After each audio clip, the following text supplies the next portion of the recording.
Perkenalkan, kami dari kelompok 13 dengan tema Green and Clean Village. Kelompok kami beranggotakan saya sendiri, Suhanda, ada Angga Putra, dengan ada Indrianti Lestari dan Dery Renaldi.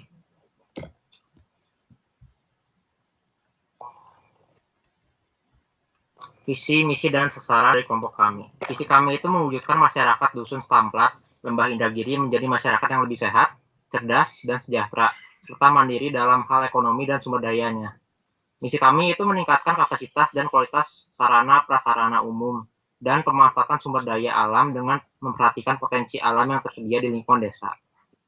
Tujuan kelompok kami mewujudkan pengelolaan hasil lingkungan sebagai sumber energi dan sumber pakan serta ekonomi masyarakat dengan lebih baik. Green and Clean Village itu merupakan suatu model pendesaan yang memanfaatkan segala aspek sumber daya alam yang ada untuk dimanfaatkan ke dalam kehidupan tanpa menimbulkan pencemaran terhadap lingkungan, sehingga lingkungan desa tetap terjaga hijau dan bersih dari polusi. Konsep Green and Clean Village sangat cocok untuk diterapkan pada Dusun Stamplat, Lembah Indragiri.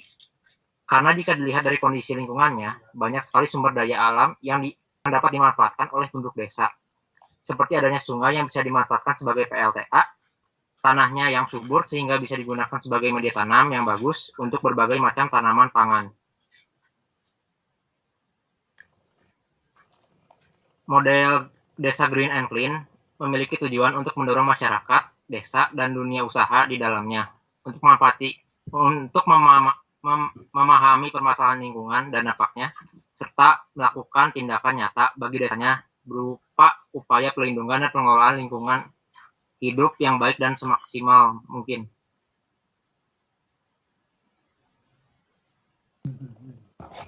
Model dan strategi dari kelompok kami itu, yang pertama itu pengelolaan sampah. Pengelolaan sampah itu pemilahan dan pengelolaan sampah organik serta anorganik. Ada juga pengendalian pencemaran. Tidak adanya kegiatan pembakaran sampah dan lahan serta diadakan kegiatan gotong royong secara rutin. Dan juga kesehatan masyarakat. Tersedianya pusat kesehatan bagi kesehatan desa sebagai sarana masyarakat untuk konsultasi berbagai masalah kesehatan.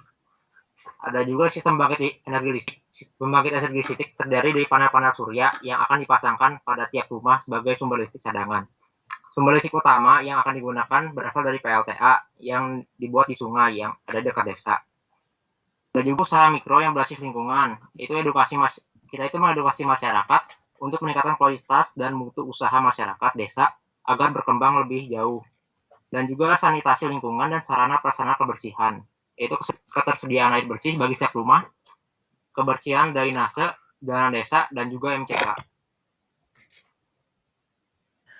Kemudian masuk ke rencana keunggulan desa yang akan dibuat atau diciptakan. Yang pertama ada rumah tinggal. Di sini ada gambar dari denah rumah tinggal dengan skala 1:100. Kemudian ada implementasi ke 3D-nya juga. Bisa dilihat ada beberapa panel yang dipasang pada atap rumah yang akan dirancang.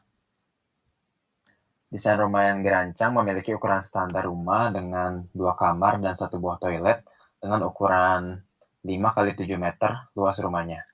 Bisa dilihat pada denah yang sebelumnya, di bagian belakang rumah terdapat 2 buah kamar dan terdapat toilet di samping kamar tidur 1.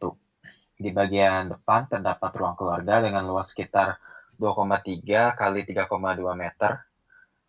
Di bagian kirinya dan di bagian kanan area rumah adalah area dapur dan juga ruang makan. Desain rumah dibuat sedikit lebih modern dan berwarna agar penduduk lebih nyaman lagi menempatinya. Kemudian ada rumah hidroponik dan aquaponik desa. Dan ini adalah denah rumah hidroponik dan aquaponik desanya.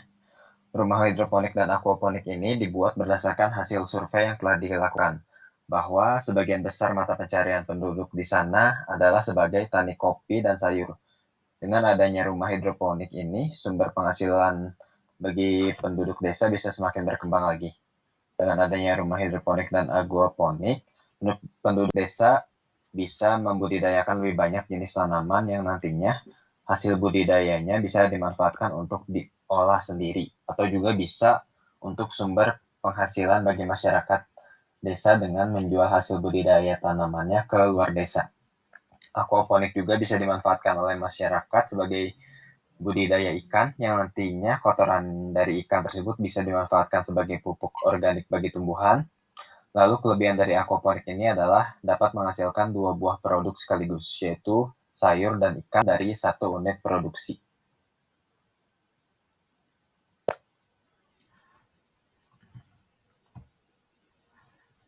Berikut gambar musola desa. Yang sebelah kiri itu ada tampak depan dan sebelah kanan itu dena musola. Lalu ada puskesmas desa. Dikarenakan puskesmas atau klinik jauh dari desa ini, maka dibuat puskesmas untuk warga desa Stampat Girang. Ini adalah tampak depan dari puskesmas. Lalu ada bank sampah. Bank sampah berfungsi sebagai salah satu perwujudan dari kegiatan pengelolaan sampah di desa.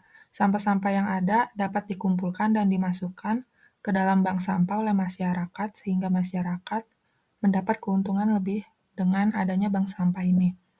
Pada bangunan bank sampah yang akan dibuat nanti terdapat 2 buah ruang utama, yaitu ruang administrasi, di mana para penduduk desa akan menyetorkan sampah-sampah yang dikumpulkan di ruangan ini.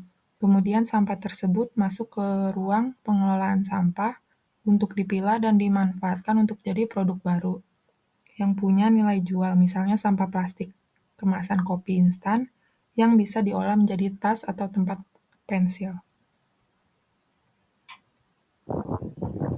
Selanjutnya ada sumber energi listrik. Sumber energi listrik ini untuk desa terbagi menjadi 2 macam, yaitu yang pertama yang berasal dari sungai dan satu lagi berasal dari panel surya. Pemasangan panel surya bisa diletakkan di berbagai tempat, misalnya pada lampu penerangan jalan, bisa juga pada atap di tiap rumah. Selanjutnya rumah tinggal. Di rumah tinggal ini terdapat panel surya. Panel surya ini adalah sistem yang digunakan untuk mengubah energi cahaya matahari menjadi energi listrik dengan menggunakan prinsip yang biasa disebut sebagai efek fotovoltaik. Nah, nantinya energi listrik yang dihasilkan itu akan disimpan ke dalam sebuah baterai yang nantinya juga akan digunakan untuk mengoperasikan perangkat elektronik sesuai kebutuhan listriknya. Panel surya dipasang di setiap atap rumah warga. Dengan hal ini, warga dapat menghemat biaya pengeluaran. Bagaimana panel surya itu bekerja? Ya, cara kerjanya ini dengan cara menyerap cahaya matahari dan menampung energi yang dihasilkan ke dalam sebuah baterai. Dengan demikian, sistem ini dapat berjalan meskipun di sore hari, malam hari, ataupun ketika kondisi hujan. Lalu ada juga kabel yang terintegrasi dengan instalasi listrik yang ada di dalam rumah. Ketika ada konsumsi listrik dari barang elektronik, maka secara otomatis tenaga listriknya akan diambil dari baterai tersebut. Selanjutnya, pembangkit listrik tenaga sungai atau biasa disebut dengan mikrohidro. Nah, pembangkit listrik tenaga sungai ini adalah suatu pembangkit listrik yang berskala kecil yang menggunakan tenaga air sebagai penggeraknya. Terus saluran irigasi sungai atau air terjun alam dengan cara memanfaatkan tinggi terjunan atau height dan jumlah debit air. Mikrohidro biasa memanfaatkan ketinggian air yang tidak terlalu besar. Misalnya dengan ketinggian air 2,5 meter dapat dihasilkan listrik sebesar 400 watt. Selanjutnya ada manfaat dari panel surya. Yang pertama itu tidak menyebabkan kehabisan sumber daya alam. Yang kedua ada tidak mengeluarkan emisi berbahaya bagi lingkungan. Yang ketiga ada menghemat pengeluaran. Yang keempat juga meningkatkan nilai properti. Namun, panel surya juga butuh perawatan berkala karena panel surya cepat kotor. Lalu sistem kelistrikan perlu diperiksa secara berkala dan juga ada faktor eksternal lainnya.